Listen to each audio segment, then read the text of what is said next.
Hey everybody, this is Sheila Ryan. I'm a Cuddle Ambassador with Shannon Fabrics, and today I am super excited about our Sew Together Live. So what we're going to do today is we're going to stitch up a onesie made from Cloud Cuddle.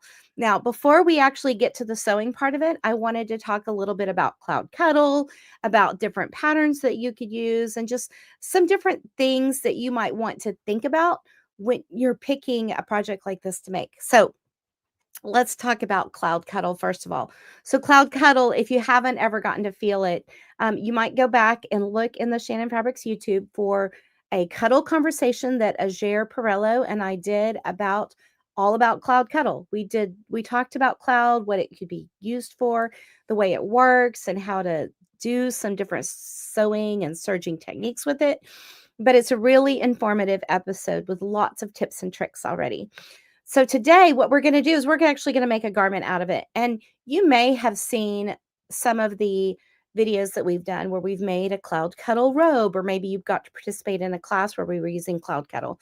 But let me tell you a little bit about Cloud. So Cloud is a cuddle fabric. So it is a minky, but unlike regular C3 or Luxe Cuddle fabrics from Shannon Fabrics, Cloud doesn't have a whole lot of stretch. So it's a really lovely and double-sided minky. So I'm going to show up just a little piece that I have for you right here. So generally there's a print on one side. Okay. And then the back side is just plain white. So it's printed over here. It's very, very silky and it's super lightweight. Honestly, when I got tasked with the project of making a onesie from Cloud Cuddle, and I thought there's no way I would ever wear that. So the first one I made was actually for a smaller person. I made it, sent it in to Los Angeles, and then they were like, "Let's do it for a Sew Together Live." And I was like, "Well, that's not for me." Well, let me tell you, I'm a convert. So I made a Cloud Cuddle onesie that is my size, and I put it on fully expecting to be very uncomfortable and not able to cope. I don't like to be bundled up, and I don't like a lot of heavy things, and I get hot real easily. I do love my cuddle fabrics, and so just because I get hot doesn't mean I don't use cuddle, because I absolutely do, and I sleep with several cuddle blankets on my bed every night. I can't live without it. But as far as wearing a Cloud onesie, I was skeptical. Let me tell you though, I got this made and then I put it on and I did not want to take it off. So I was super excited. That was a serendipitous moment for me. So let me show you what I made. And I got to back up a little bit so that you can see the full, well, I don't even know if you can see the full thing, but I made this darling onesie. This is my size. So this is an adult extra large out of the Cloud Cuddle. This particular print is called Moonbeam, and it's one of our newest Cloud Cuddle prints. It's super cute, and the legs and the arms both have rib knit cuffs on it. The front has a zipper. It's got a fabric neckband, but the pattern that I'm using has the option to do it with a hood. So we'll talk a little bit about patterns in a minute, but let me just tell you how lightweight a garment made from Cuddle is. It's not thick. It's still very breathable. And I, being a middle-aged menopausal woman, was very comfortable in it. So I don't know if that makes it more likely that you might make one of these, but I'm just going to tell you that I was okay in it. So it was super warm too. But it's just right. It's not overbarreling claustrophobically hot. It was exactly what felt really good. I was still very able to move and wiggle around, which is important to me, especially for a onesie garment that like covers your whole body. It's not like you can just peel off a layer. It covers your whole body. It zips all the way up. So super fun. So let's talk about this a little bit. So I made this one. I did make a smaller one, and you may have seen that on the thumbnail. That was a teenager size one. The picture that we had for the promo for it was made out of a plaid, and the plaid was actually a diagonal plaid. So when you're working with plaid, you know that you can match up your plaids so that they line up so it looks like it's going the right way, and it kind of has an aesthetic appeal to it when you're looking at something that's seamed with plaid.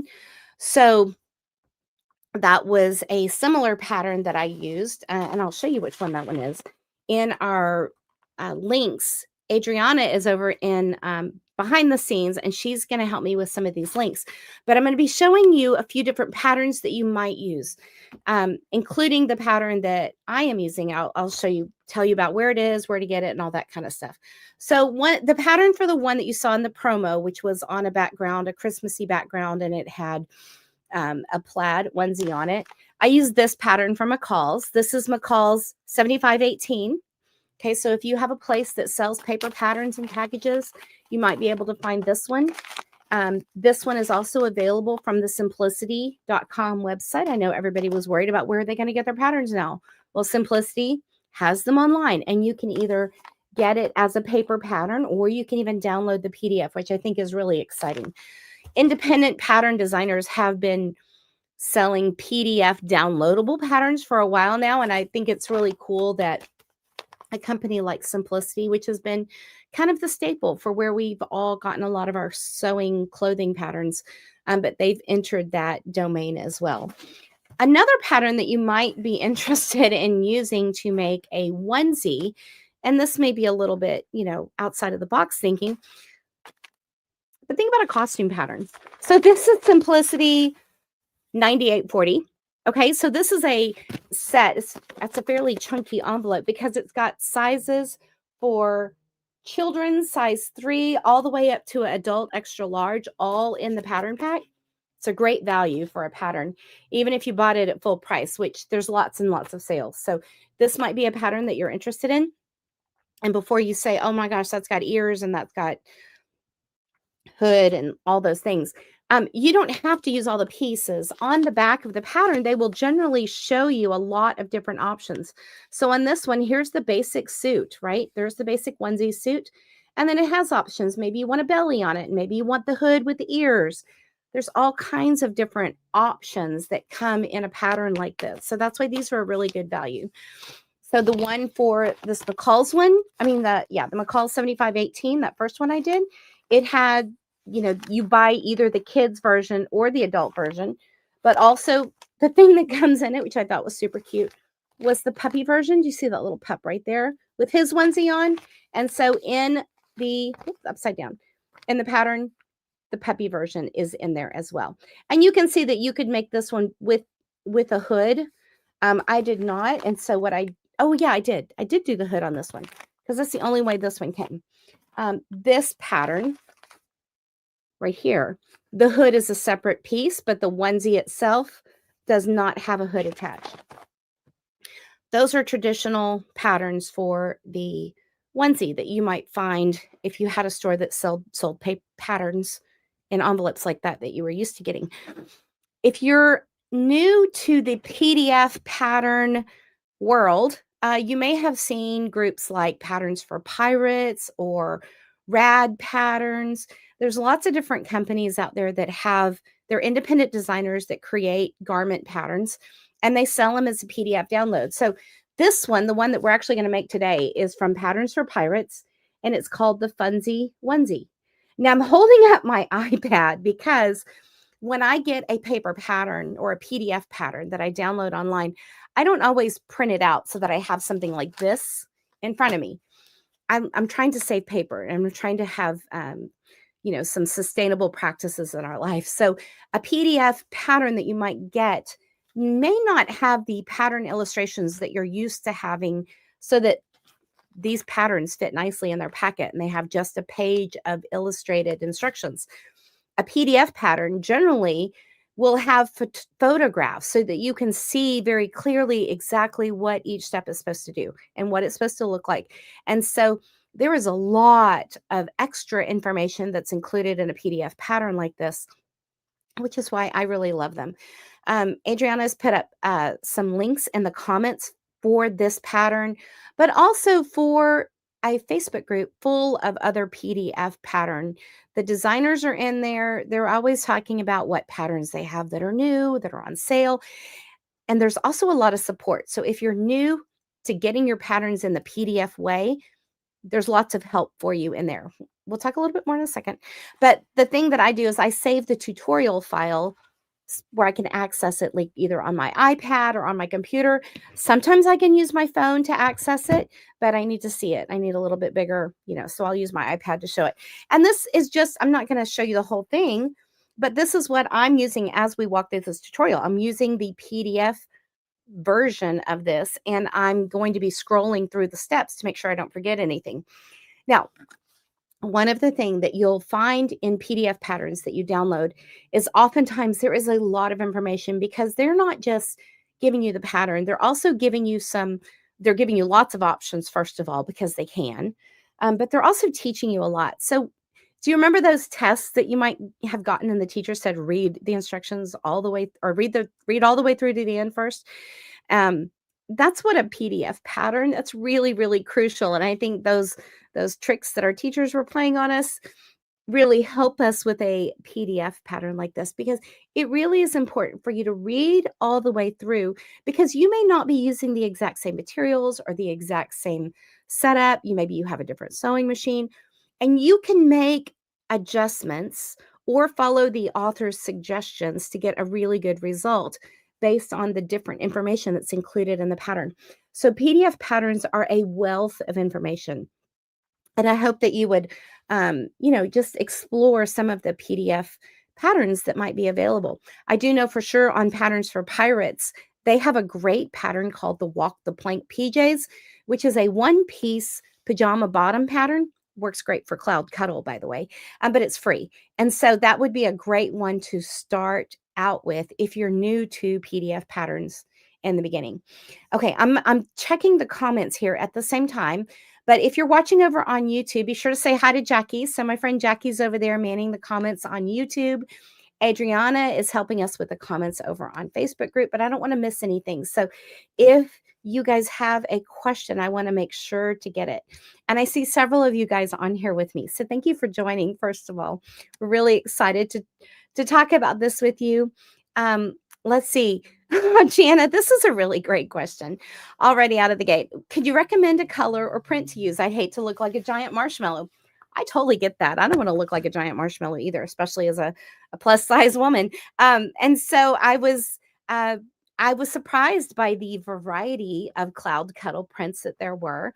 And also, I didn't pick this fabric. They just said, this is what you're using. And so I got the one called Moonbeam, which I think is super fun. If you know me, I have a thing for the moon. My personal business incorporates the moon. I'm always telling my kids to go look at the moon. So this print is called Moonbeam. And while with these stars and moons and clouds, it might seem very juvenile, it's not. Like, I could wear this. I don't know that I would wear it out, but I feel very comfortable in this at home. So Moonbeam is lovely. There are some patterns that are a little bit more sophisticated. There are some gorgeous florals for the Cloud Cuddle, as well as some really masculine plaids. So lots and lots of options for everybody. If you haven't seen Cloud Cuddle, check your local quilt shop, because that's where you're going to get Cloud at. It's not available in a big box store. It's only available through an independent quilt shop, but it's really, really wonderful to use. I don't want to forget to tell you too that by watching this video and making your comments, you're also entered to win some fabric. And Adriana, will you make a note in the comments what they're going to win? And then I'll double check that. But we had talked about maybe you would win some Cloud Cuddle or some Cuddle fabric at all. But we'll draw at the end for a winner from both YouTube and Facebook. Okay, let's see. Something else. Oh, Cloud Cuddle yardage. Yay. So you're going to win a set of a piece of Cloud Cuddle that is big enough for you to make a funsy onesie or another onesie all the way up to an adult size if you choose to. So we'll make sure that you have enough for that. Okay, let's see what else you guys are saying. Oh, I see so many of you on here. It's so nice to see you all. Yes, the neat thing about the funsy onesie too, from the Patterns for Pirates website, is that it comes in a couple of different cuts. So you can get a version of it that is more fitted to your body, so you don't have a lot of bulk. If you're a little bit fluffier and you need a little bit extra, there's a version called the V cut, which is a little bit more, gives you a little bit more wiggle room. And so there's those patterns have different styles of body. You can get the bundle that has the kids pattern and the adult patterns, the women's fit as well as the V fit for everybody. You can get that bundle there too. So I do love that about independent pattern designers, because if you were trying to put all of that into one paper pattern, that would be quite bulky. It wouldn't even fit. You'll notice when you get the paper pattern that the PDF tutorial just by itself takes up a lot of spaces or a lot of pages. I don't necessarily print that either because I'm trying to save paper.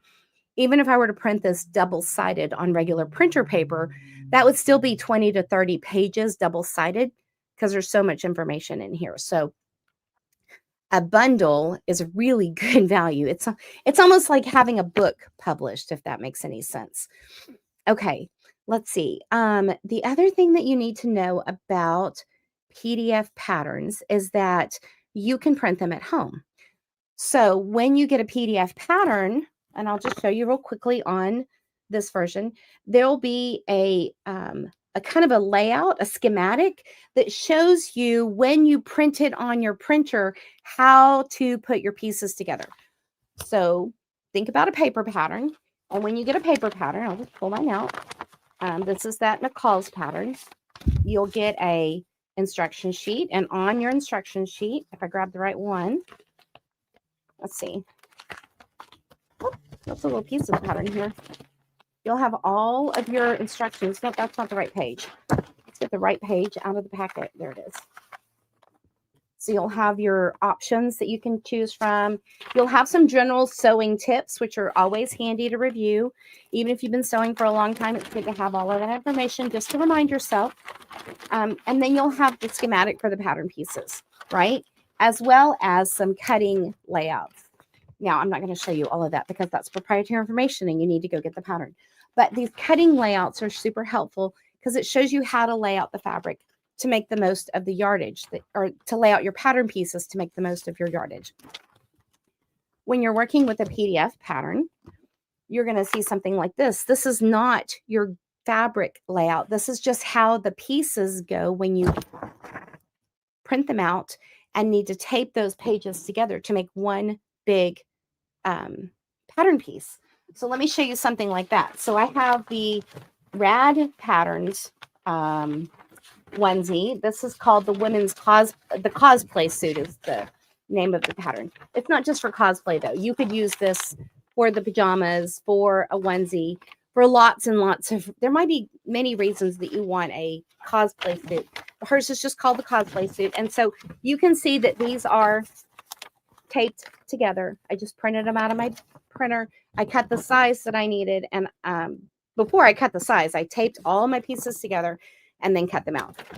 You don't have to tape them. Teresa Coates, one of our other Cuddle ambassadors, actually sews her pieces of paper together when she does a PDF. So you don't have to use tape. If you do use tape, though, this is what it would look like. And sometimes storing this is kind of a issue. Like this is a lot of paper. The paper that I use in my printer is very different than the traditional tissue paper that would be in something like a McCall's or a Simplicity pattern. So this takes up a little bit more room. Also, printer paper is, it's a little bit, I'm going to have creases and folds if I don't take care of this.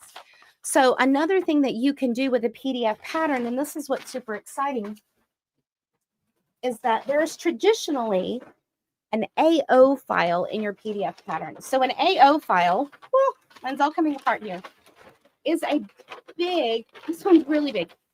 They're like blueprints, okay? It's a blueprint sized page of the patterns that you get printed. Now you can either take the AO file over to a local copy shop if you have one. Sometimes FedEx stores will print them for you. And usually there's a release in the pattern that you can show to the printer that, yes, you are allowed to print it for your own use because you've already bought the rights to printing the pattern through a copy shop. There's another group called pdfplotting.com, and that's where I get my patterns, the AO files printed. Now, when I've got this big piece of paper here, if I were to cut the sizes, just like when I have a tissue pattern, once I've cut it, then I'm limited to only using that size from this PDF plotted page that I had to purchase in addition to purchasing the pattern.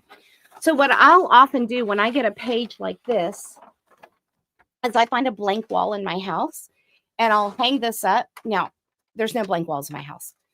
I'll hang it up outside and I'll use painter's tape to hang this piece of paper on my wall outside. I generally do this when the weather's nice. And then when I have the paper hung up, I will use something called Swedish tracing paper to trace over this to just trace the size that I want. When I do that, Swedish tracing paper is very, very thin. It feels like tissue, but it's stronger than that. I want to say it's kind of like interfacing, but it's even really not like interfacing. Interfacing is pretty strong. This will tear, but it's strong enough to not tear. It's stronger, certainly, than the tissue paper from a commercial pattern. But you get this at some place like Waywack. So Swedish tracing paper is what this is called. And people that have been tracing their patterns, or they'll even trace off of a commercially printed pattern with Swedish tracing paper to save this piece so that they can use other sizes of it. They'll just trace off the page, the size they need onto Swedish tracing paper, and then save this. So that's another way to use this AO file. Another thing that you can do with the AO file, see, we have lots of options already. We haven't even started sewing yet. We have so many options. But another thing that you can do with the AO file is you can actually use a projector if you like high-tech things. And in my sewing room, I have a pole with a projector mounted at the top of it. I'm looking at it right here just because I was messing with it the other day. And I use that to shine onto my cutting mat this exact file. So I've calibrated the image that comes out of the projector so that it's exactly the right proportions. So I match it up to my cutting mat. There's a whole procedure for this. And then I will project the AO file down onto my mat and put my fabric down. And instead of having to deal with pieces of patterns or taping, I can simply project the image onto my fabric and cut it out and then go. So when I'm doing that, I'm doing something very much like when we're making a template and then we're saving that template with all of the markings. I'm writing all of the markings and the seam allowances of my fabric as I project it on there, so I know what pieces I've got. The other thing that you can do is you can also write little notes to yourself and pin them on that piece as well. Okay, those are lots of options for how to use a PDF pattern. I hope that wasn't too confusing, but I did give you those links for some of those places if you want to learn more. Maybe one day we'll do another episode and show you actually how to set up a projector and shine it down on the table so that you can work with Cuddle that way. Okay, let me see. What else do we have here? Okay. Yeah, okay, and thank y'all so much for sharing too. That really helps us a lot at Shannon Fabrics. Jana, how do you finish your seams? We're going to talk about different ways to finish seams. So in the pattern, in a sewing pattern, they're generally just going to tell you to sew or serge it, and they may not give you a whole lot of guidance. When we're sewing with Cuddle, we like to give you a little bit more information because Cuddle's not just a regular fabric, right? So when we're sewing with Cuddle, we talk about using a 90-14 stretch needle and using a seam stitch length of about 3.5 to 4.5 millimeters long. Using that stretch needle and using a longer stitch length is how you get really good results for sewing with Cuddle or Cloud Cuddle. You would do the same thing for Cloud Cuddle that you would use for regular C3 or Lex Cuddle. When you're serging, we're also going to use a 90-14 stretch needle. Okay, you're going to use the kind for your serger. I have a Bernina L890 here, and I've got ELX 705 SUK. The SUK means stretch. 90-14 size needles in my serger right now. Okay, so I'm also lengthening my stitch length, and I'm going to show you a couple of seams so that you can decide what kind of stitch you would like to use when you're serging. So there are no wrong answers. This is your garment. And that's one of the things I love about sewing is that you can customize it to what you want and what you need. So there's not a right or wrong answer. There are lots of options within it. Now, a PDF pattern like this one, the Funsy Onesie, has lots and lots of information, and she walks you through not only seam seam finishing techniques, but also different stitches that you might have available on your sewing machine. And so I love that. I love all of the education that you get inside of a pattern. It's one of those things like you can read it one time and you can make it one time and then you go back and you do it again. And there's all these other things that you didn't know that now you can learn about that too. So it's got lots and lots of information in there. Okay. Pellon has a pattern making type of interfacing. Yes, they do. And I think the one from Pellon actually has a grid on it. So if you need help keeping things lined up, or you have some lines you need to follow, or especially if you're matching plaids, those grid lines actually may be a really good thing to use with the Pellon. Okay, I'm going to put these pieces back before I lose them in this pattern. But let me keep checking the comments in here. Yes. Oh, the projector, using a projector is really, really efficient. I feel like that saves all of the middle steps from printing and, getting when you get the PDF plotted paper, those big blueprint size papers, you either have to order them and wait, or you have to go over to a FedEx or another copy shop kind of facility, and maybe they get to it right then, or maybe you have to wait on it. With a projector, you download your pattern, you put it in your computer system and hook it up to the projector, and then you can get sewing right away. So I feel like that's a very efficient way to go.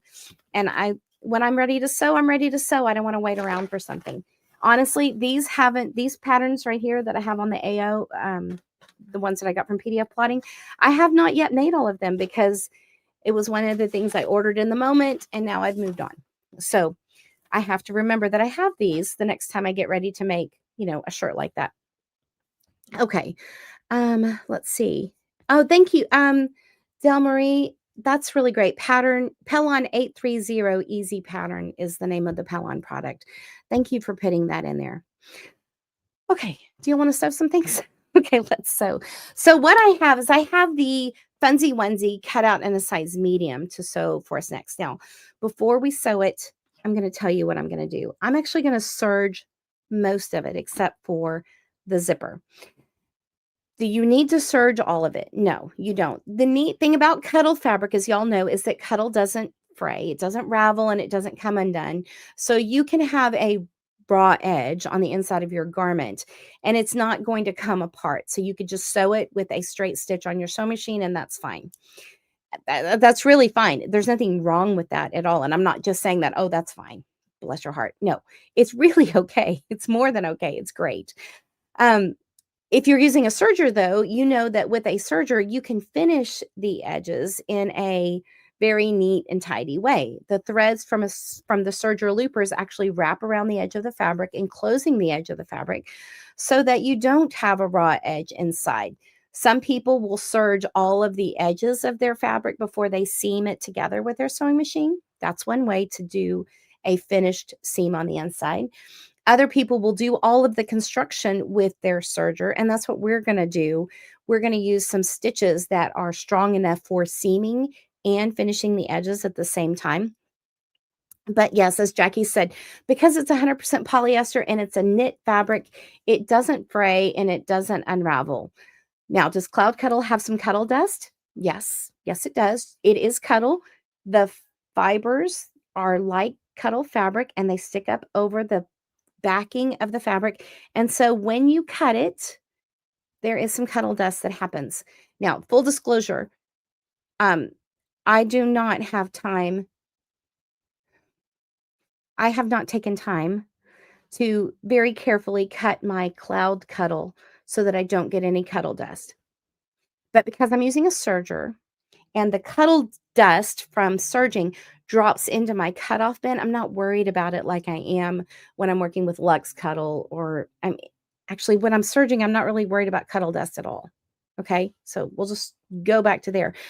But when I initially cut out all my pattern pieces, I did use a rotary cutter on my big mat. I did it in my dining room where everybody is. It's kind of a through place in my house, but I have a big table in there and I wanted to get done quickly. So I used my rotary cutter on my cutting mat to cut my pieces out from the Swedish tracing paper pieces that I had made off of the pattern. And I simply rotary cut it out. Did I have cuddle dust? I did. My plan is that after I got done, gravity would have affected my cuddle dust. It would have all dropped to the ground and I could have turned the robot vacuum cleaner on to take care of all of it. That's my general practice with Cloud Cuddle lately. It is affected by gravity, and so it just falls to the ground, and then I take care of it. Even if I need to sweep it, it's fine. It's no big deal. What happened is my husband got home before I was done in my sewing room, and I heard the vacuum cleaner going, and he had taken care of it for me. So, it did look like it had snowed in there under the table, but it was no big deal because it wasn't going anywhere. So you may have different ways that you like to deal with it. Some people I know will cut all of their pieces on their cutting mat, and then they'll take their whole cutting mat with the pieces and with any of the cuddle dust that's been created, and they'll slide the whole thing, all their pieces off into the dryer with a damp washcloth and let the spin cycle, no heat, just 5 minutes in the dryer, take care of all of the dust in the lint trap of the dryer. So that's a great way to do it. Let's see, you could do a French seam. Absolutely, Valerie, you totally could do a French seam. And a French seam is a lovely finish. Because of the bulk of this cuddle though, we'll talk a little bit about what kind of seam you might like. And so I brought a couple of samples of serged and sewn pieces. Do I have a sewn one? I made some serged ones for sure. So a serger, as we talked about before, it wraps the edges. So this is a piece of cotton fabric with serged edges. And I've got quite wide of a serger seam here. This is a 9mm seam. And this one is the 3-thread wide flat lock. That is one of my favorite seams. This is the 3-thread overlock seam. And this is a construction seam. One of the needles makes the straight line and the other 2 threads, the loopers, wrap the edge. And so it's a really nice, sturdy seam finish. This is what it looks like from the front. And this is just regular quilting cotton. And this is what it looks like on the back. It's lovely. With a 9mm stitch, I'm approximating a 1/2 inch seam allowance. So you need to know what seam allowance you're going to need to use too in order to get your pieces to fit right. This one is the same cotton fabric, but I used that 3-thread reverse flat lock stitch and I seamed with right sides together so that when I open it up and I tug on the sides a little bit, watch this. This is like magic and it's so fun to me. Now my stitches have a ladder on the front side and I'm going to tug all the way down and you can see the texture of the stitching. I have a gray thread in my serger and the back has a looper stitch. It's just loopy. It's like the outside of your yoga pants. If any of you get stretchy yoga pants, this is the same finish that they're using on those very stretchy athletic seams. So this is the reverse side. That's why it's called a reverse flat lock, because you get the ladders on one side and then the looper threads on the other side. I love this stitch. The other thing that's cool about that, and you can see it really well on the cotton, is that with a regular serger seam, here's your seam allowance underneath it right here. Do you see that? Okay, there's your seam allowance, and you'd simply press that to one side if you needed to. With the flat lock seam, let's get that tail out of the way. See the other side. My seam is flat. I don't have a seam allowance hanging off or flipping around on there. And this is a really nice seam if you're making something for somebody who may have texture issues. So I have texture issues. I don't like to feel the seams in my clothes. I don't like when I sit down, if I have a seam running down the back of my garment, I don't like to feel that inside my clothes. I may not notice on a thinner piece of fabric like quilting cotton, but on a thicker fabric like cuddle fabric or cloud fabric, Cloud Cuddle, I might notice this bulky seam. Okay, now this is very soft. The polyester thread with the polyester fabric, it's really not very noticeable, but when I'm feeling it without looking at it, I can feel a little bulk at the seam. If the person you're making it for is the kind of person that's always pulling the tags out of their clothes, this might be a place where you need to pay attention, because that is a texture issue. And so when I've used the flat lock seam with Cuddle or Cloud Cuddle, I can feel my seam, but instead of it sticking up or sticking out or sticking in, okay, so there's the seam allowance. And here it is looking from the inside, like all of this down here. With the flat lock seam, I don't have that bulky area in there anymore. It's just flat. And I like that. And so that's what I did with this project. If you've got a serger that has the 3-thread flat, if you've got a serger, you can do this. If you have a 4-thread serger, you can do this with your serger. With my Bernina L890, I have some very automated features in there, and all I do is select this certain stitch, and then it happens for me. So it takes care of all of the settings and the tensions, and it just makes it happen. Now, when I'm using my serger, I'm doing a couple of things, and so we'll talk about these when I get to the serger, but the things that I've always done for Cuddle fabric with my serger is I have decreased the presser foot pressure. If you don't decrease the presser foot pressure, when you're seaming something together, your serger or your sewing machine can press one side of the fabric further than the other as it comes under the presser foot, and you'll end up with length on one edge and the other one being too short. Okay, so things won't line up on the edge. This can happen with your sewing machine too. So with Cuddle fabric, because it's thick, we advise you to lessen the presser foot pressure. So that's what I've done here. The other thing that I've done is I've got those 9014 stretch needles in there, the ELX 705 SUK one. And then I've got the same thing set for my sewing machine. I have a 9014 stretch needle over there. I'm going to be using both with this pattern, and this is where you'll need to look and see what kind of pattern you've got. I've got to put a zipper in to my Cuddle fabric. Now, I've thought about this whole project all the way through.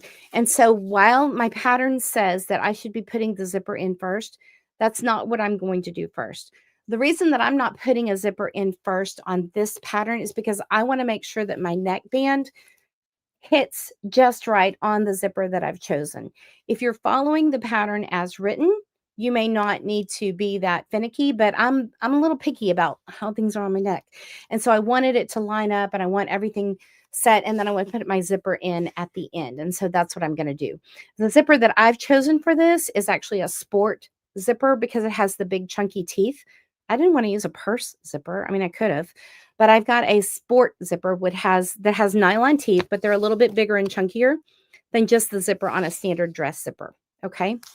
The other thing that I have for this project that's not necessarily Cuddle is I've got some rib knit fabric for the cuffs, for the sleeves, the neckband, and for the leg cuffs. So I've got rib knit, and you can get rib knit at a place like Waywack as well. They are, that's where I suggested that you get the Swedish tracing paper from, but they also sell rib knits already put together for cuffs, for collars, for ankles. It's a great resource. Okay, what else? So yeah, let's see. Jackie says she usually uses a 4-thread overlock stitch, and yes, it's a bulky seam inside. Yeah. Peggy says that she thinks the seam would be better flat. I wouldn't use a serger. That's a valid concern, and sometimes a serger seam can be a little bit more bulky. That's why I like the 3-thread flat lock. I like the wide version. There's a skinny version. Like if you use the right or the left needle, you can get a wider or a skinnier one. You can also use a 2-thread flat lock, which is a very popular version of a flat lock stitch. I like the 3-thread flat lock because I feel like I have a little bit more control with those loopers wrapping around. It's a little bit stronger. Is it a whole lot difference? It's not a whole lot of difference, but it can be useful if you're adding lots of decorative stitches in there. There's no wrong answer. Use your scraps. Try some things out and see what you feel like. Okay. Yes, you can also put those 9014 stretch needles in your serger. Absolutely. Okay, let's get started. So I'm going to move my camera or show my camera on that's on my machines, and then we're going to start seaming, and I'll show you how I do some of the seaming on this project. Now, this is an easy project to make. So yeah, we could go get a onesie at, any discount store. It's not going to be made out of cloud though. It's not going to be customized to your body necessarily. And you're at the whim of whatever seam treatments that the factory decided to do. That's why I love doing a sewing project myself, because I can control all of that. Okay, this pattern has a front and a back, and you would cut 2 of each of those and then 2 sleeves. On a lot of these patterns, the different patterns, there's different pocket options, there's different hood options. Some of the more interesting patterns have different hoods where you can put like animal ears. So even if you aren't doing necessarily a cosplay suit, you could put some cute ears, and that would be super fun too. So let's get into it. So the first thing that I'm going to do with my pattern, and let me double check my pattern instructions, is I'm going to seam down the center front from where the zipper is going to end, kind of on the belly, okay, down to the bottom of the crotch. So I need to find my front pieces, and this is here's how I did my pieces. So this is Swedish tracing paper, and you see how I wrote everything about the pattern onto my Swedish tracing paper when I traced it with my Sharpie. So I have all of that there. I have the size. This is the back side. So that's not the piece I want right now. This is the front side. And I've just cut 2 mirror image pieces. And I left it all pinned together so that it was right in the right place when I got to it, which is now. So I'm going to take my pins out. Oh, also, this is something neat about Swedish tracing paper. It is really nice. And if you need to tape it together, like you need a little bit extra, you can tape it together too. Of course, you can sew it as well, but tape works nice as well. So let's get all my pins out. I'm just throwing them over here onto my desk. Okay, you may hear them clinking over there. Okay, so there's all my pins out. I'm going to set my pattern piece aside. And on my pattern, because I've done this before, I know that in the center front, let's see where it is. This is the armhole. So that's the back or the side seam. The center front has a marking for underneath the zipper to the crotch, and that is what we're going to use. Eileen asked, is the paper soft like Patternese? It actually is. It's actually a little bit softer than Patternese. In fact, I'm going to see if I can get it close so that you can hear it. Can you hear that? There's not a lot to hear. It's not as soft as a tissue. It's like a really nice feel. It's very smooth and silky. It's not like Pellon. Pellon seems to have a little bit more grab to dry skin. This doesn't. I have dry skin right now, and it feels fine to my hands. Pellon, I might have a little bit of trouble with. So let me flip my camera real quick so you can see the serger. All right, here we are. So now this is just the setup that I've got right now. Now what I have right here on my serger is I have the 3-thread, I have the overlock stitch picked. I want this to be a flat lock area. So I'm going to select my flat lock stitch, which I already know is number 5 on here. The Bernina L890 is really great because if I don't know how to set that up on my machine, it will walk me through all the steps, including playing little animations if I don't exactly know what I'm doing. So it tells me I don't have to unthread. I'm set up for a 3-thread stitch right now, and I've already got it loaded with just gray serger thread. So I don't have to do anything a whole different. I do have my cutoff bin attached, and I have the flat table. This gives me a little bit of extra table space to serge on, just like you would have if you were using your sewing machine. And that can be really helpful if you need, that stability when you're using a serger. Okay, let me get my pieces in order here because I took them apart, and now we need to make sure that I'm using that center front seam underneath the zipper area, and I'm going to put some stitches in that. Okay, now I have a leg. Here we go. Let's put these right sides together. And this is my center front seam. And I know my zipper is about 18 inches long. Your pattern will tell you how long your zipper needs to be. My zipper is 18 inches long. And so I need to have, this is my area for where I'm going to start. I'm going to put a pin over here. I'm not necessarily using a pin to hold it together, but I know that I need to go from here to the point of the center of the crotch. And so this is the seam that I need to do right here, right now. So I'm just lining everything up. When I have a pin in and I'm getting ready to serge, I am not putting my pin anywhere near the needles or the knife. And that is something that's really, really important to keep in mind, because if you serge over a pin, especially if you have the knife activated, that's a service call. And when you're in the middle of serging a project or sewing a project, especially at this time of year, the last thing that we want is to stop and take our machine in for service. So my pin is well out of the way of both the needles and the knife. Now with Cuddle Cloud fabric, I'm not necessarily using a lot of pins or clips either. A cool thing about Cloud fabric is it doesn't have as much stretch as C3. It's very, very stable. It also doesn't tend to fight against itself the way that C3 or some of the Luxe Cuddles do. So I haven't found the need to do a whole lot of pinning. If you're new to serging and new to sewing with Cuddle fabric, then you definitely do want to be putting some pins or clips in to hold it in place.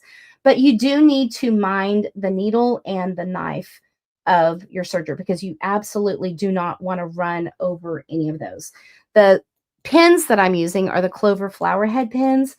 They have that nice big tip on them, not like a glass bead, like the glass head ones. And they're also a lot longer than those other pins. And so I'm less likely to lose this pin in the fluff. So what I did, and I'm going to explain what I did, even though I already did it, is I had my presser foot up, and I had my needle stop down, which is another reason I love this machine. But my needle stop is down, and I have put my fabric in underneath the presser foot where I'm going to start stitching. I have my seam width all the down under here, right under here, right there, set to 9 millimeters. That's about a ½ inch. For those of you that are engineers, it's not quite a ½ inch, but we're going to call that a ½ inch. With a garment like this is a very loose, unstructured kind of garment. You have plenty of wiggle room there. So don't get hung up about the exact millimeters of your stitch width. 9 millimeters can approximate a ½ inch seam allowance for us. Double check your pattern though, because if it matters in your pattern so that everything fits your body the way you expect to, you may need to pay a little bit more attention or do some things differently. Okay, the other thing that I'm going to do is before I do anything else, I'm going to bring my thread tail from the back up to the front and put it underneath the presser foot right here, coming forward. And that way, when I start my stitching, this tail is taken care of, and I have a locked seam at the start. So I positioned my fabric underneath the presser foot, underneath the needle, at the edge of the knife where I want to trim off just a little bit that's going to go in the thread cutoff bin. And I'm going to serge this seam right here. Okay, so let's get started. Now look, watch what happens as the knife trims away this cuddle. You might think that the knife trimming away the cuddle would be something like a rotary cutter, and then there's going to be cuddle dust everywhere. There's not. And it's just kind of magical that it works out this way. But I don't have cuddle dust flying around, which I love.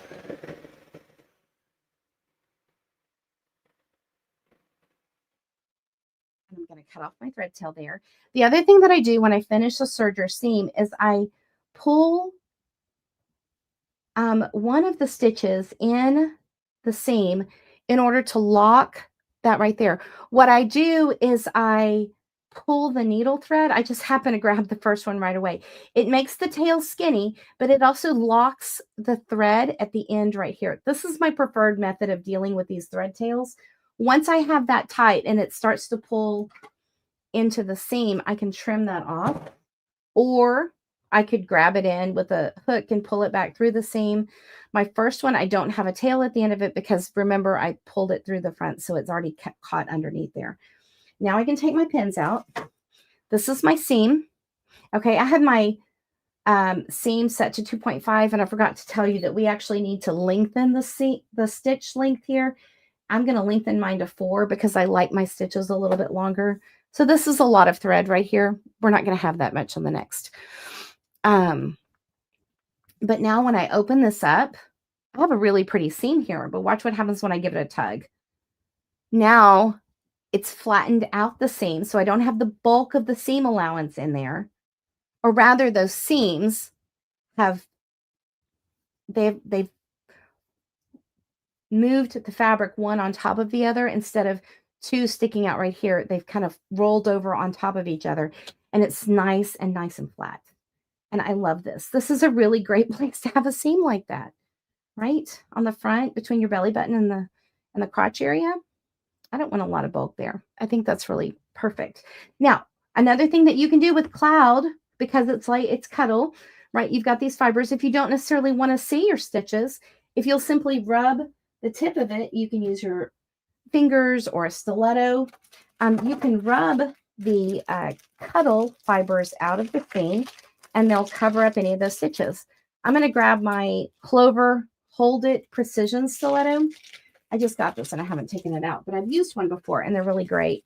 And I'm going to show you how to fluff those stitches up a little bit.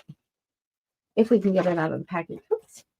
There's a lot of information in here, so I don't necessarily want to get rid of this yet because I need to learn about this tool and all of the uses before I get rid of the packaging. But I'm going to get it out of the bag here. There's the opening. And we're going to investigate this little guy. Okay, so this is the Clover Hold It Precision Stiletto. It's got a nice tip. Oh, and that's nice and sturdy. When I rub it along the fibers at any of the seams, they're going to fluff those fibers up nicely for me. Okay, that's really nice.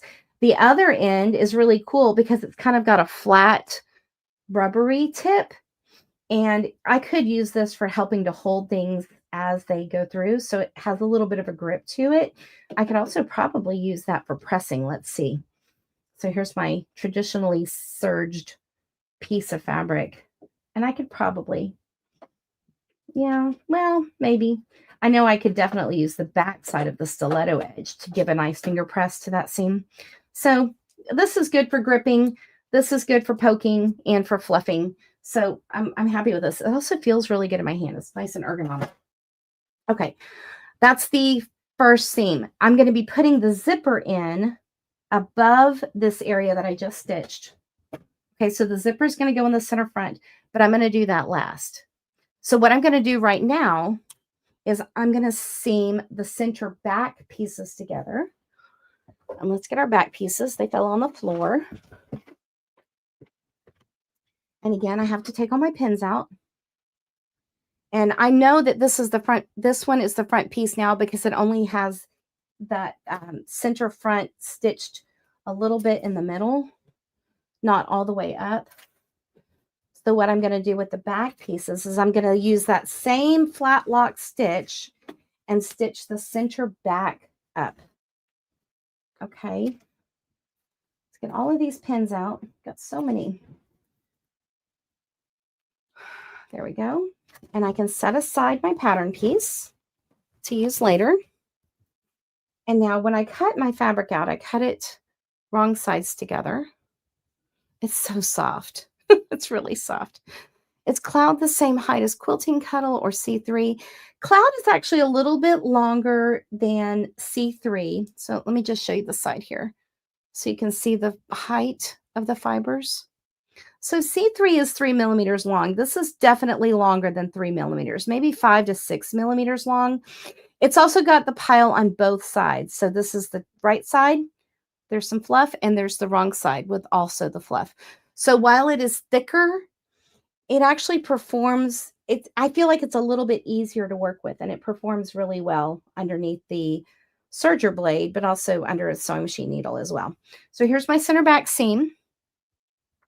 And I'm going to go from the neckline to all the way down the back. Okay. And you can see I'm not, whoops. Let's see. Where is, okay, that's what's happened. I had a part where I cut close to the fold and I did not separate it from the fold. So let's fix that right now.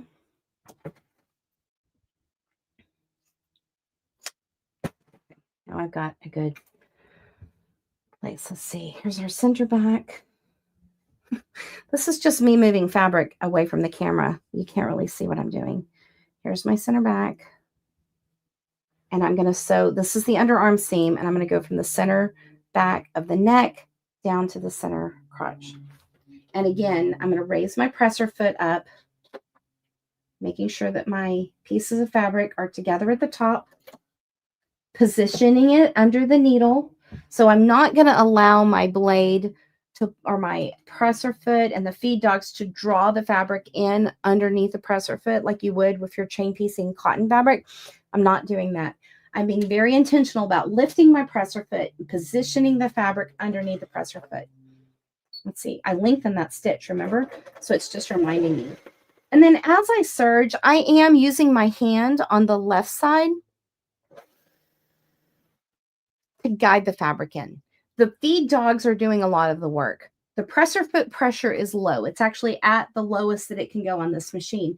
But I need to be engaged and actively doing the sewing. If I just let the serger do its thing, I'm not going to get a stitch that makes me happy. I do need to do some of the work. So I'm using my left hand here. I've got my right hand in front of me, and I'm giving this some tension. So I'm kind of have my thumb on top, my fingers underneath here. I've got everything lined up right. I'm giving this a little bit of tension. I'm not yanking on it. I'm just controlling it. And then I'm also guiding the fabric with this hand, with my left hand, on the table to help the fabric go through well underneath the serger. I'm also watching the knife of my serger. I'm not watching the needles. So when you're sewing, you should be watching, you know, a spot on your presser foot or on the bed of your machine. When I'm serging, I'm not watching the needles either. I'm either watching a place on the foot where I have things lined up, or I'm watching the knife. So for me right here, the knife is saying that's the edge of your fabric, and it's trimming off, you know, a little bit, not a whole lot, but just a little bit, enough to give me a nice clean finish. That's a lot to tell you all about just, you know, one little seam here. But I am using a lot of my body to do this. I'm not just letting the machine do it. This is me. This is my project, and I'm the one in control of it. Giving it some of my own, you know, I am using my body to do this. So I'm coming around to the curve. And so a curve with the serger, I need to be thinking about where my knife is. And so I don't necessarily want my knife to slice into my fabric. So as I curve, I'm curving into the knife. That is my guide. That's where I'm going. See how it's just curving right off? And I love it. So all of those things, like you might think, well, we just did a whole bunch of cutting and there should be cuddle dust everywhere. It's not. It's all in here. And because I'm doing cloud, you know, I could just empty this pretty regularly and get rid of it. And it's not a big deal. There is not cloud all over my sewing room just because I've been cutting it off. Okay. When I'm also serging, I need to be double checking both sides of my seam. So this was the back side, and it looks good all the way up. But I noticed that one place right here, I didn't quite catch the back side. So what I'm going to do is I'm going to put this again underneath the presser foot, manipulating that edge right there so that it is at the edge and I can see what I'm doing. And I'm just going to go back over it. Okay, so now I've caught that one. And again, because I have that tail from the beginning, I'm going to find a needle thread and I'm going to pull that one to kind of tighten up and lock those stitches. I can feel that that happens. So let's cut that off. And I'm not worried about those stitches unraveling now because I locked that thread. I'll show you at the end here too. So here's my tail with my serger threads. And I'm simply going to grab the one that's the needle. I can tell that I got it. And when I do that, did you see how it tightened that right there? That's locking the needle stitches and everything. So it's not going to come apart now. Now, if you're crossing this with another seam, if you're crossing your serger stitches with another seam, you don't necessarily have to lock the stitches. I'm just doing it to show you how to do it. Okay, this was a flat lock seam here, right? So I can now tug on each side gently. I'm not yanking, but I am tugging gently on each side of the serger seam so that my ladders come out and so that the left and right sides of the fabric on the back side lay on top of each other instead of against each other, making a bulky seam. So this just makes them pull out together. And I could spend time later flipping them out if I wanted to, but I'm really happy with that. There's our center back seam. Okay, so now we need to put our fronts and backs together at the shoulders. So let's do that real quickly. This is the front piece I did. And let's get the shoulder tops. I've got a left shoulder and a right shoulder. And I could pin these to keep them straight so I could do it all at once. So let's do that. Let's just put a pin in it right here to keep those sides together. And then here's the other side. The other thing to keep in mind when you're serging or sewing with Cuddle fabric is that the fabric actually has weight to it. It's a lot heavier per yard than quilting cotton. This has weight, and you can already see as I'm just holding it right here, the drape of the fabric is very affected by gravity. So that is a lot of weight. And when I'm serging with Cuddle or sewing with Cuddle, if it's pulling against the machine, if it's pulling this way, we're not going to get a quality stitch like you'll want. And so what I need to do is I need to be putting my fabric either in my lap or off on a table, you know, to the side of the machine. For me, having a clear flat area is always a problem. So I will often pull up a chair so that my fabric is not hanging down, you know, off into the void. I do want to position this up into the serger under the needle. Make sure that my seams are lined up well. See how my pin is way over here? My pin is way over here. There's one shoulder done. And here's the other one because I've already got it pinned. It's ready to go. Position it underneath the presser foot. Serge this shoulder seam. Okay, now my shoulder seams are done. And again, just like before, you can see the wrong side here. I'm going to tug on that. And now that seam flattened out just beautifully. Here's the front side. Okay, we've got another shoulder over here. Let me show you that one. So there's our little seam. This is the wrong side of the fabric. I'm just going to tug it just a bit, and you'll see how that flattens out. It's just perfect. Helen, I love the way you said that. Yeah, you can't. Yes, having a serger just makes sewing a really a different experience. I feel like it levels up. It levels up everything if you can have some serging in your life. Okay, now I've got a thread tail here. Let me take care of that just so it's not in the way later. My pen magnetic itself to the scissors. Here's another thread tail. Let's trim that one off. Get all those out of the way. Okay, the next thing that I need to do is I need to put on the sleeves. So in order to put on the sleeves, this is my shoulder seam, and I'm going to use the sleeve that I've already cut out, and these sleeves have a front and a back. So there were notches in the pattern that I forgot to cut on my pattern pieces, but I cut them on my sleeve pieces. So what I'm going to do is I'm going to line my notch up to the center seam, and then I'm going to line up the edges to where the sleeve is supposed to end. I am going to use some pins here because I do want the sleeve to be in correctly, and I don't want it to wiggle around on me. The Cloud Cuddle doesn't really wiggle, so it's not a terrible thing, but it can happen. So I'm just going to take care and pay attention. So this is my sleeve edge here. This is the front, and this is the back on this side. So I'm going to get my sleeve that has this one right here, and I'm going to go ahead and pin my notch. I'm going to pin close, not right up to it. I'm not pinning right here. I'm pinning back here. Okay.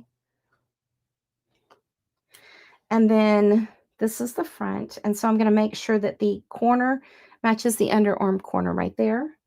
Put a pin back here. Of course, I could use my Wonder Clips as well. If you're a clipper, that works great. If you're a pinner, then this works great. So there's lots of ways to get the same result based on what you have and what you like using. Okay, and I'm going to put this pin here just to hold those together. Now, I've got my sleeve piece on top, which means that my underneath piece has a curve underneath it that I can't see. It's difficult to see in the camera. So there's a curve back here. And so what I need is I need to mind that back curve and always be adjusting as I go down the seam. So I'm going to go a little bit slower than I was going before, but still guiding my seam, making sure that I get to the notch at the right time. But I'm making sure that my back pieces and front pieces are lined up, and I'm easing this curve, this convex curve, into the concave curve that's underneath. That's a lot of words to say that I'm making sure that my edges match up. Okay, so I'm just taking my time. I know that this part has to match up right here, so I don't want this to get away from me.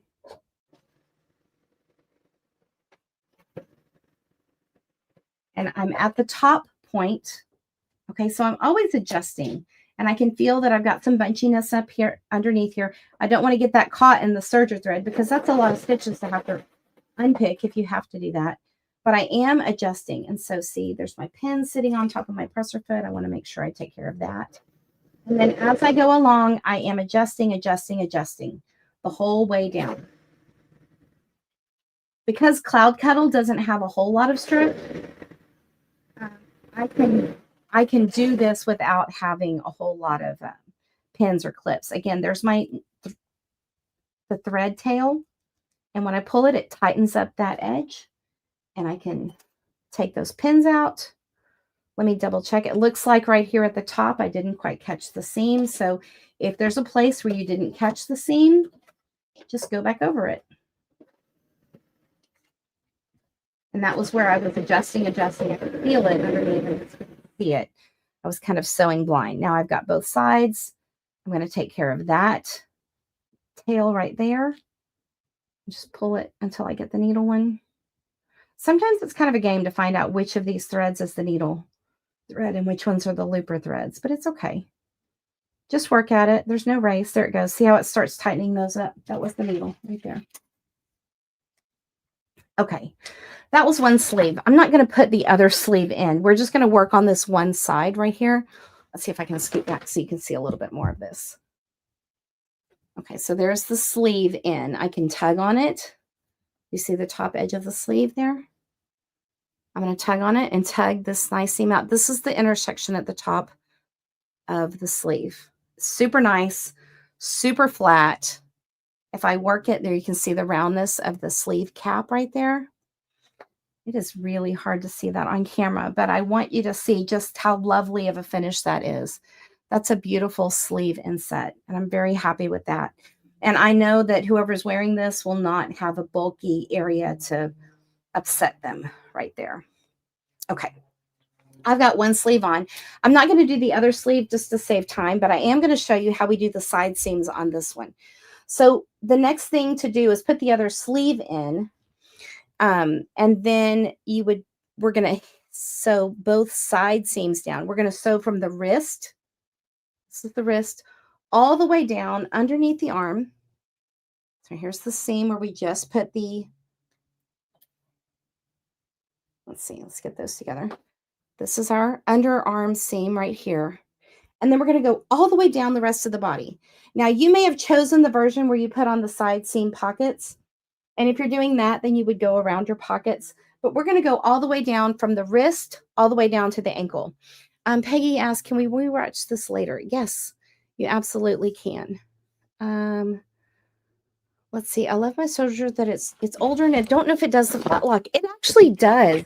You look in your manual and see what the instructions are for your flat lock seam. If you've got 4 threads on your serger, or actually if you have 3 threads, you can do a flat lock stitch. So there's different kinds of flat locks. You can do a 3-thread flat lock, a 2-thread flat lock. There isn't really a 4-thread flat lock because the other needle, the 4-thread needle, is a safety stitch. It has an extra line of stitching in it.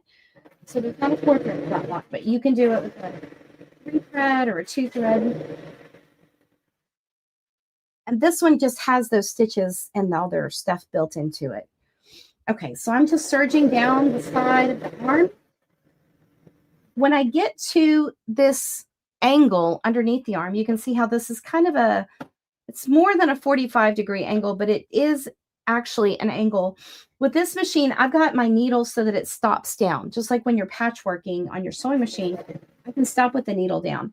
And when I get to the intersection of the area where the angle is, I'm going to make this angle straight. And I'm going to keep stitching down a straight line. I've got my needle down, I'm raising my presser foot, and I'm actually going to maneuver my fabric so that I have an actual fold right here at the edge. And now I have a straight line that I'm going to keep stitching on. And this way, I will have a nice intersection without having a gap underneath. Now that I'm past the seam, I'm going to let that fold relax at the back of the presser foot, put my foot down, and I can continue all the way down the side of the, all the way down the side underneath the arm to the ankle. So there's not a whole lot of seams you can see in this project. They're just long seams because, you know, this is for an adult-sized body.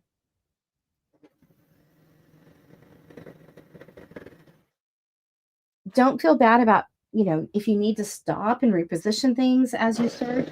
That will help you get, you know, really good placement, really good seams. And I would rather stop and go slow as I'm serging than power through and then have places where I've missed and have to go back in. So I don't mind going slow just to make sure that I get a good quality seam there.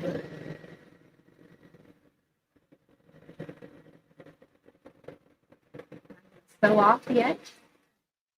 And now I'm done with that long side seam.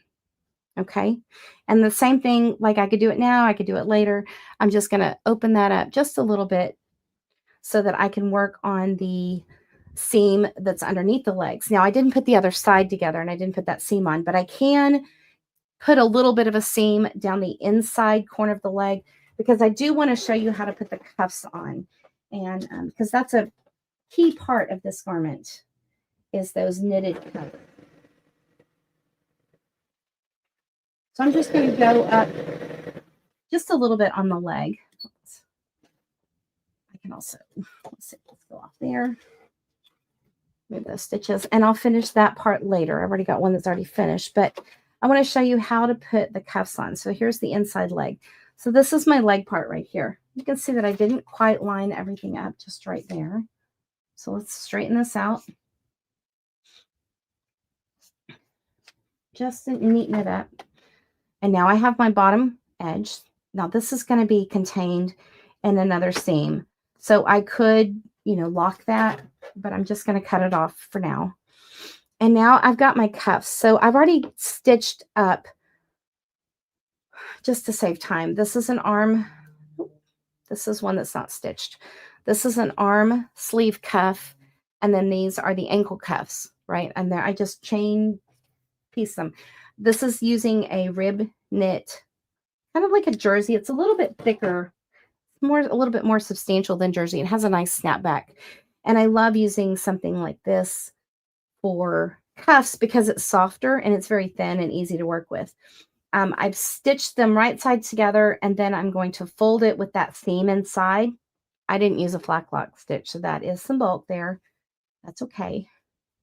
You could use a skinnier stitch so you don't have so much bulk there. You could seam it on a sewing machine and that would be fine too. But now I've got a nice cuff.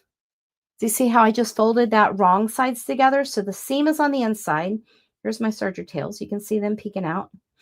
This is the edge I'm going to stitch onto the cuff. And this is that bottom leg. And so what I'm going to do is I'm going to put these right sides together. Both of the sides of the cuff are the right side. But I want it to be stitched to the right side of the garment. And so for me, the way my brain works, I'm going to pin it with the cuddle on the top and the smooth knit cuff on the inside. And I've got my, I'm marking, noticing where my centers are. And I'm going to put that other center edge against the seam on the other side. And again, I'm putting a pin way out, but close enough to hold this all together. And if you don't want to use your serger for this, that's okay. You can use your sewing machine and then go over it again with your serger. You can see how the knitted cuff is much smaller than the opening of the leg. Okay. And what we're going to do is we're going to find the center of these areas of this, the front and back of the leg, and match it to the center part of that middle cuff part. The cuff is super stretchy. It's got a little bit of Lycra in it, so it stretches really well. So I'm going to stretch it to meet the edges there. Now, I'm going to be stretching while I sew. That is another thing that you'll need to make sure you've got that stretch needle in, because it'll work better with a stretch fabric too. Okay, so I've got my cuff all pinned in place. Ella, this would be a fabulous gift for somebody who just had a baby. This is a really, really great. It's so soft and cuddly. It's just so cuddly. The baby's going to need one too. On this machine, I can take this table off, and then I have a free arm. So I'm going to do that now. Okay, so I've taken the table off, and now I have the free arm that I could put this cuff on with. And if you like using a free arm, that is something you could do. If you want to sew it, in the round, you don't have to use the free arm. Because of the angle that I'm sitting, this is a little awkward. And so I'm going to get this done quickly and then show you how it comes out on my finished one. But as I'm stitching, I am stretching the cuff underneath here. So my cuddle is not stretched. It doesn't stretch. But I am stretching. I'm stretching that cuff underneath there. Stretching, stretching, stretching, and sewing so that it meets the outside piece all the way around. The free arm for this is really, really nice. But again, before we had free arm sewing machines, there are ways to put a cuff in without, using the free arm too. And then I'm simply going to veer off there. There's the end of my serger tail. I am going to find, whoops, there it is. I am going to find that needle thread and tighten that one up. Do you see? Watch how it goes. See how it just pulls the stitches in so nicely right there? Where that overlap is, that's locked. It's not going to come out. Okay. And now my cuff is on. There's my cuff. It's on. This is the ankle. I have some extra threads here. Let's get rid of those. Oh, they were just stuck there. Take out my pins. This is what the inside of the cuff looks like. See that? It's wavy because I stretched it. When I let it relax, it'll be relaxed. This is the inside. And now let me show you the outside. So I'm going to flip this right side out. And there's the outside. Isn't that nice? Who said they need to upgrade their serger? Jackie? Jackie, now's a great time to upgrade your serger because Bernina's having some great deals. You know what I did? I forgot to change this. This is still a flat lock stitch. So watch when I tug it. Now my cuff, you can see a lot of that stitching. Now there's nothing wrong with that. This is actually good. I was going to show you how to use a regular stitch on the serger, but I'm actually glad I did that. Now I have to remember to do that on all the other parts too. But when I tug on that, look how nice that is. And now my cuff, ooh, that is nice. Now my cuff doesn't have any bulk in that seam. Okay, that's serendipitous as well. Nice and flat on the inside, nice and flat on the outside. Okay, so maybe that wasn't a mistake. Maybe that was a happy accident. All right. Does it relax after washing? Yes, it will. Well, what do you mean? Does it relax after washing? Does the fabric relax or the stitching relax? The stretchy parts will kind of pull back up. You can also get the elastic and a stretchy fabric to, if you stretch it out of shape while you're sewing, if you'll steam it a little bit with an iron, then you can get it to snap back into place too. Okay, so there's our cuff. That's how we do a cuff. There's 4 of these. There's 2 on the legs and 2 on the arms. Let's put in the zipper. I'm going to scoot the camera just a little bit so that you can see on my sewing machine. And that's the last part that we're going to do, because there are so many options for the neckline treatment that you get to pick. And whether you're putting on a hood or you're putting a neck band on it or some kind of collar, there's just so many different ways that you can go there, that we want you to have the freedom to do your onesie the way you want to do it. So let me move this and let's look at the sewing machine over here. The attached cuff. Yeah, the attached cuff will relax a little bit when you get done, when you wash it. It'll snap back into shape. So the ankle cuffs are quite a bit bigger than the sleeve cuffs. So yeah, that'll straighten up. It'll be nice and smooth once you give it some steam or some heat so that the elastic can do its thing. Okay, let's put our zipper in, because I think that's something people have questions about, especially with Cloud Cuddle or regular Cuddle. Can you use a zipper? Can you put a zipper in? Yes, the answer is yes. Yes, you can. So this is my front. Let's turn it all right side out so we can get, well, it needs to be inside out so we can do the zipper. Okay. And because I didn't put that other arm in, I want to make sure that I put the zipper in the front and not along the side. So I've got my zipper here. Let's move this just a tiny bit. There we go. And I have the lights low in here so that the machines wouldn't blow out. So it's hard to kind of see. So on my onesie right here, the center front opening is where we need to put the zipper. Okay. So let's tuck that back in. That's one of the side pieces. So this is our center front opening. And what we need to do is we need to put our zipper in. Now my zipper's creamy, not white, but that's okay. And I want to put it in with the teeth and the zipper pull on the outside. So when I'm doing a zipper on Cuddle, there's a couple of different things you can do. And the nice thing about the Patterns for Pirates pattern is that she shows you some different ways to do a zipper treatment. You could put a facing on your zipper so that if you're using something that's not Cloud, maybe you're using something that's Luxe and you have a little bit more fluff, that some of that fluff won't get stuck in your zipper. She has a little facing pattern piece that you could put on there. For me, what I'm simply going to do is I'm going to pin one side of my zipper to the opening all the way down, and I'm going to leave this part at the top. I don't want to get rid of the zipper tape at the top. Okay, so I'm going to pin this down at the top. And I'm simply going to pin my zipper right side to my Cloud. And I'm just putting some pins in strategically as I go down. Okay. And I'm going to pin. Now, because I'm using my sewing machine, my pins are right at the edge. Can you put your zipper in with your cover stitch? You absolutely can. I could take the Bernina L890 and switch it over to a chain stitch, so it's a single straight stitch, and then put my zipper in that way. But I'm just going to use my sewing machine just to show you how it's done over there. You can see how it's pinned, nice flat, all the way down. This is the right side of the Cuddle to the right side of the zipper. So the little tab is there.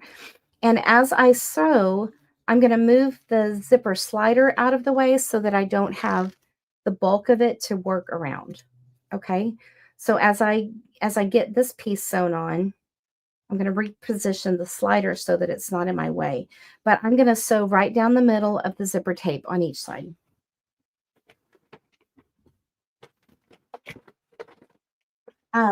You'll notice that I don't have a zipper foot on my sewing machine. It's just my regular sewing foot. And that's because I put it somewhere safe. And I don't know exactly where that safe place is. So you can use a regular sewing foot to put your zipper on. As I get started here, I've got a longer stitch length. So I want to make sure that I've got it at about a 4mm long stitch length. And I've got a regular straight stitch selected. And I'm simply going to sew down the middle of my zipper. Now, I also have my presser foot pressure. I should adjust that so that it's less as well. If your presser foot is pushing down on your fabric, then it is going to be causing bunching, and it's not going to feed evenly.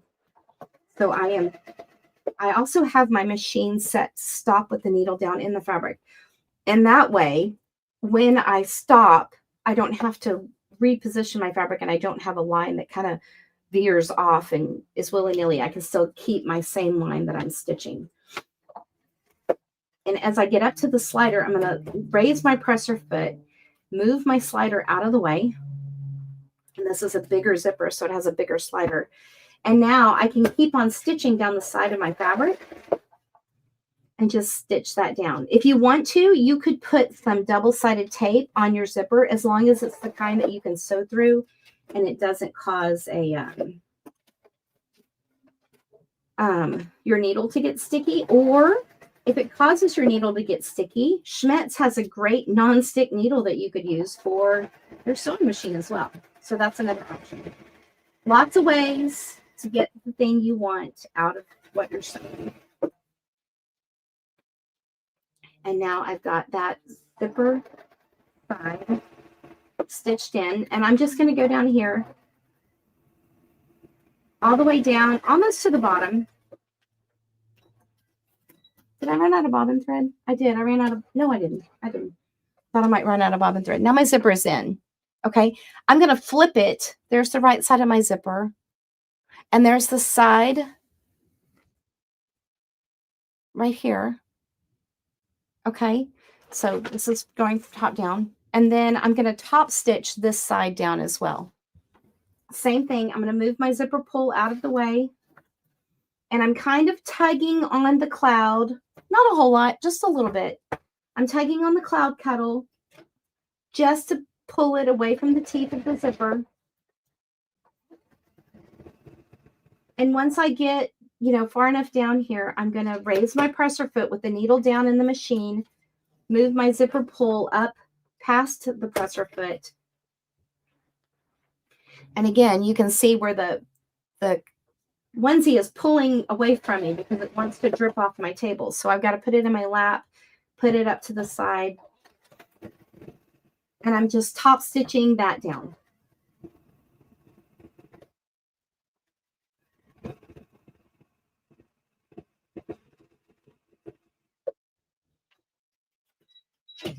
All right. So this is what the zipper looks like on one side. See how nice and top stitched that is? Now on this pattern, you will see the zipper teeth in between each side. So what I would do next is I would do the same thing up, matching my teeth or my tape to the top edge, pinning it down the second side, flipping and top stitching it just like that. So let me show you how that looks on this one. So this is the original one I did. There it is. I was like, where's the top? Here's the top. Here's the tape, the zipper. This one has a gray zipper in it. I had a place where I had to take it out, so I have some threads that I need to take care of. But that is the top stitched zipper in. And when I got to the bottom, you can see how it has that little rectangle there. Okay, because I had that flat lock stitch, I just curled it in. What size zipper is it? I used a sport separating zipper. The pattern requires a length of zipper, but you can choose what size zipper you wanted. I wanted this chunky effect with the bulky teeth. And I didn't want I don't like the zipper pulls on those dress zippers because this isn't a dress. It's a chunky pajamas. So I thought this chunkier zipper pull would be nicer to have on this. But you have lots of options. So what size zipper? Tisha, you should get you a serger. I say that to everybody. You should you need a serger.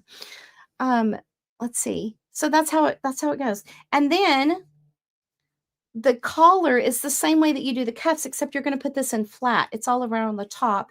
And I used a regular 3-thread overlock stitch. I did not use the flat lock stitch. I just used the 3-thread overlock. So I do have a little seam allowance right there. See that?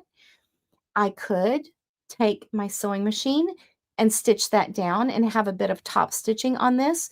If you're top stitching on a knit, you need to stretch a little bit as you sew, but then you need to steam it so that the ripples from stretching and sewing at the same time kind of relax and go back together. Let me go back to this camera because I want to answer your questions. And but you can see how on this one, it's all done. I've got my sleeves with their cuffs. Okay, there's my cuffs on the sleeves. This is I used a regular 3-thread overlock on the sleeves. So I do have a seam there. On this one that I forgot to change my stitch. Where's that cuff? Down here at the bottom. This is the flat lock cuff. Okay, you can see the little flat lock ladder on it because I did them right sides together. I actually really like that. I want to steam that and get that, to relax and be the right thing. And I think that actually is a cool effect too. So there's not a wrong answer. It's what you want to do. What else do you need to know? Ella, yeah, you could use the Lux Cuddle for this. You absolutely can. In fact, and that's why when I was looking at patterns, the costume pattern came to my head because of onesies functionally the same thing as the costume onesie. When you look at the shape of the pieces, it's the same thing functionally. Now, well, let's talk a little bit about that though, because sometimes your pattern will be written for stretch fabric and Cloud Cuddle doesn't stretch. And so you'll need to know, does the pattern require a stretch fabric? This McCall's pattern does require a stretch fabric. In fact, there's a little gauge on the back of it, and it tells you how much your fabric needs to stretch in order for this pattern to work and fit the size body that you make the pattern for. This one doesn't require a stretch fabric. The Patterns for Pirates one talks a lot about stretch versus non-stretch, and she even has so many examples in her Facebook group. She's got a link for it in the pattern and can show you if you use stretch fabric, this is how it looks. Same size done with non-stretch fabric, and this is how it looks. It's going to feel different. You may need to calculate a little bit more room, or you could do what I do and just pick a pattern that's made for a non-stretch fabric like Cloud. And that's what I did. If you're going to use C3, you've got a little bit more stretch and you've got some more wiggle room. Or Lux Cuddle, obviously, they have a little bit more stretch. Not a whole lot. They're considered stable knits. Cloud is obviously a very stable knit. It does not stretch. Quilting Cuddle does not stretch. I mean, it does stretch, but it pops back.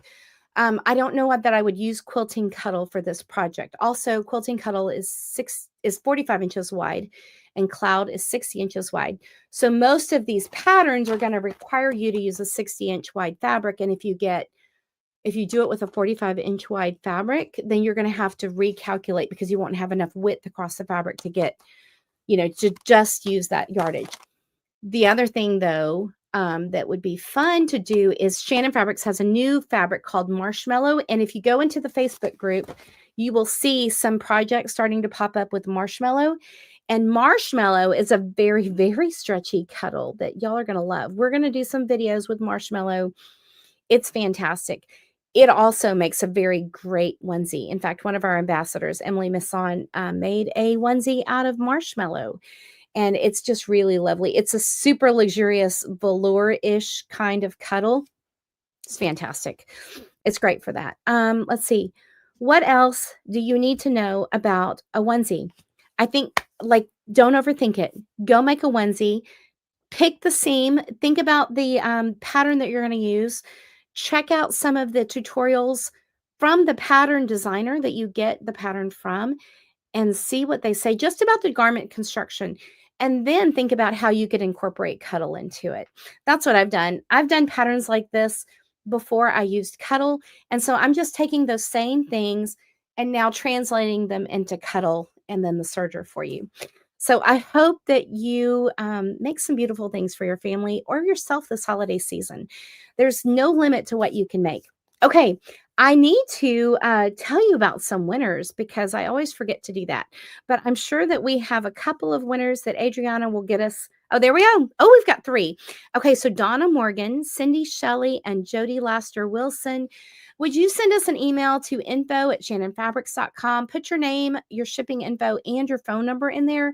And in the subject line, write live winner, and we'll get you your own batch of Cloud Cuddles so that you can make a onesie for yourself or for a loved one for this holiday season. You're going to love working with Cloud. Go find it at your local quilt shop. Ask them to carry it. And you can even show them the shannonfabrics.com website with all of the different variations of Cloud Cuddle and tell them which one you want them to carry. Thank you all so much for watching. We hope that you have a delightful season of making and getting ready for the holidays and that you all stay safe and healthy. Happy sewing!